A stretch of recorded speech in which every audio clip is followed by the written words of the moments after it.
Okay, Mr. President of EBID, honorable guests at your grade and respective level, good morning.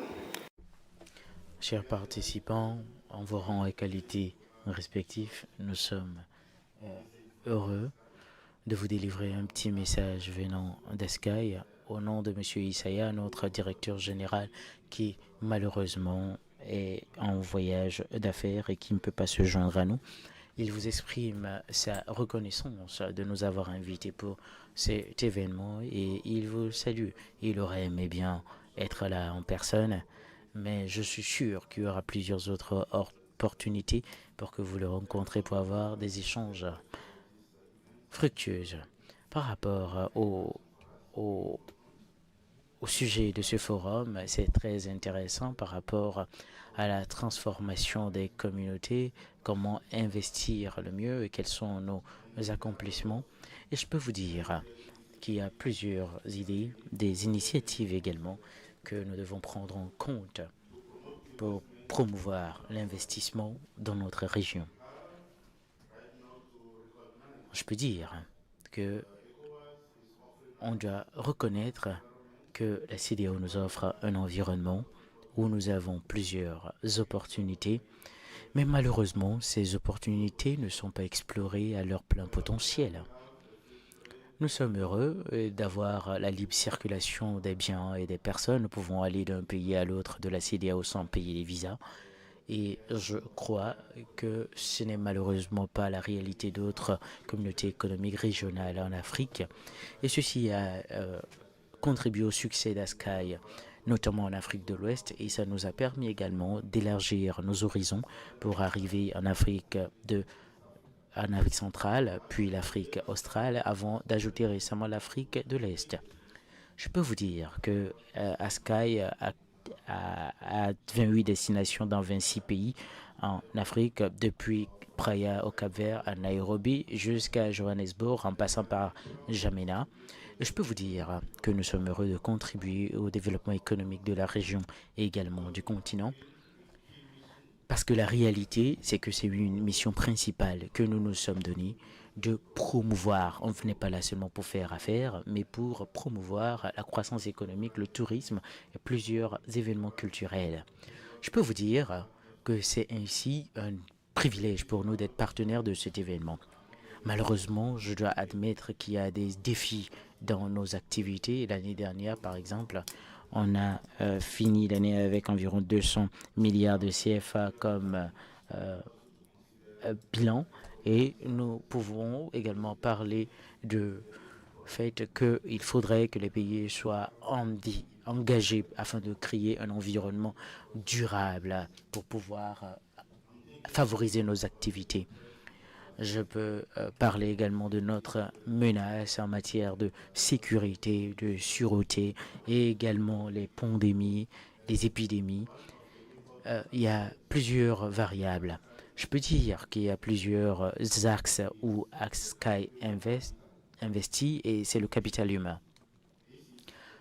Nous croyons fermement que c'est un facteur clé qui doit amener notre sous-région à des dimensions plus élevées.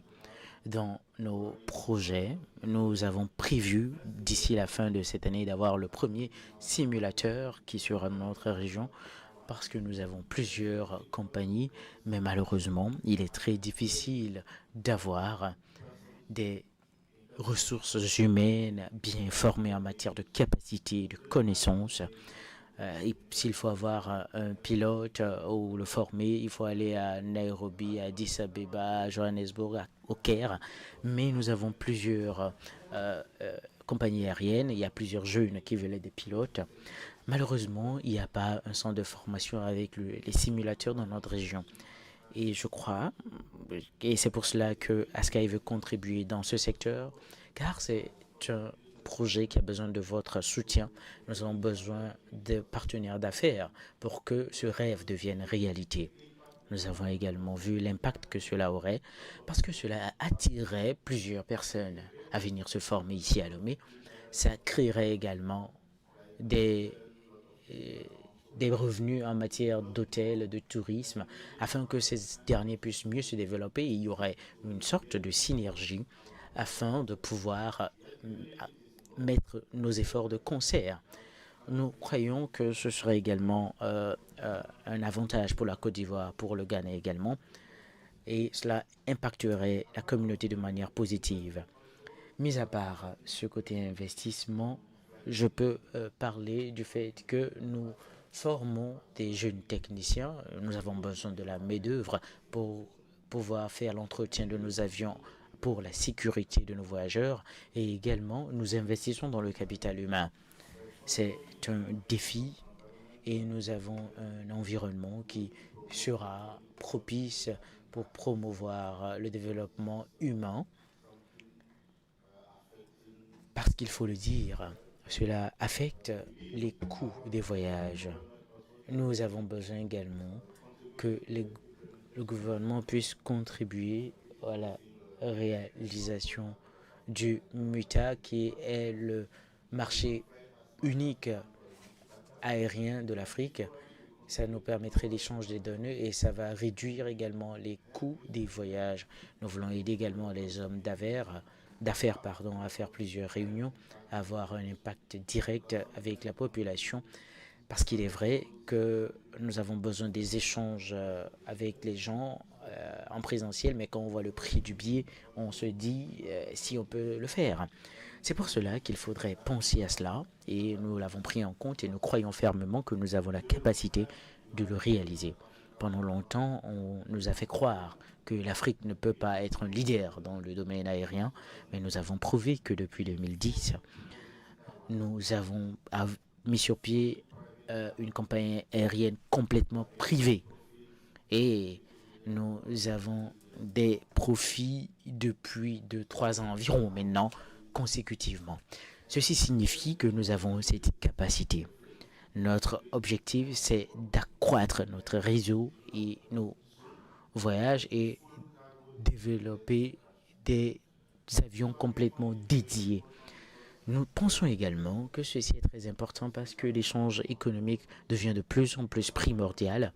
Nous avons plusieurs plateformes industrielles qui ont été créées ça et là. Le Bénin en a, le Togo en a. Et nous avons commencé à travailler avec la plateforme industrielle d'Ateticopé pour pouvoir exporter les produits qui y sont développés.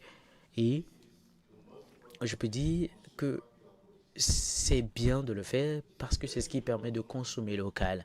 C'est primordial et j'ai vu le Togomol, plusieurs personnes en parlent pas, mais on doit également consommer local pour pouvoir accroître nos communautés. Si on produit et on ne consomme pas, c'est comme si nous semons quelque part où nous ne pouvons pas récolter.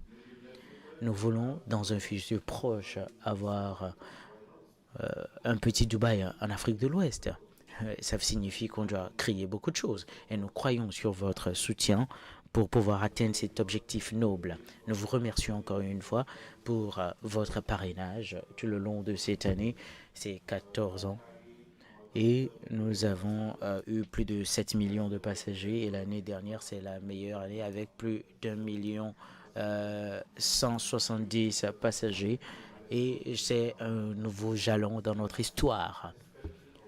Nous avons également comme ambition de dépasser cela et nous comptons sur votre collaboration pour l'atteindre et dépasser 3,3 millions de passagers d'ici 2030.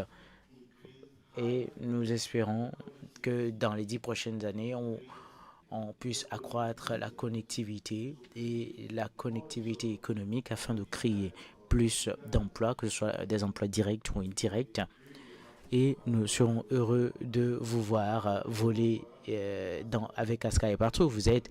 Rêvez Askai, rêvez développement économique de notre région et travaillons de concert pour cette perspective car nous avons beaucoup à faire. Je ne veux pas prendre votre temps encore plus. Je crois que l'essentiel est dit. Nous avons cette capacité, nous avons les moyens d'investir. Investissons et consommons. Ce sera certes un un défi, mais c'est un élément clé nous permettant de pouvoir atteindre le succès par rapport à notre économie et non seulement en Afrique de l'Ouest, mais également agir au-delà de nos frontières. Nous serons heureux si ces échanges ont des impacts même sur la communauté de l'Afrique centrale dans le Maghreb, pour qu'on ne soit pas connu non seulement dans notre région, mais sur tout le continent africain, et pourquoi pas commencer à être la région économique qui exporte le plus vers le reste du monde plutôt que d'investir, d'importer du reste du monde.